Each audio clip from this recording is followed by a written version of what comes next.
এই গরমে পাকা আম খেয়ে মনটা ভরে গেল। তো বন্ধুরা, আজ সকালে জমিতে যেতেই দেখি মা জমিতে আগেই চলে এসেছে।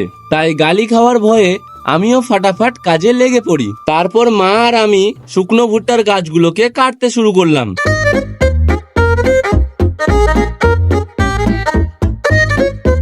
তারপর গরম বাড়তে দেখে মা আর আমি বাড়ি চলে এলাম। বাড়িতে এসে কুয়োর ঠান্ডা জল দিয়ে হাত মুখ ধুয়ে বারান্দায় বসে জল খাচ্ছিলাম। এর মধ্যেই দেখি মা আমার জন্য কয়েকটা পাকা আম কাটতে বসেছে। পাকা আমগুলোকে সুন্দরভাবে স্লাইস করে কেটে লবণ লঙ্কা মাখিয়ে দিয়ে মা আমার হাতে তুলে দিল। আমি আমগুলোকে আরেকটু ভালো করে মাখিয়ে নিলাম। আর প্রথমেই আমি ভাইকে টেস্ট করতে দিলাম, তারপর বোনকে, তারপর ঠাকুমাকে, আর তারপর মাকে।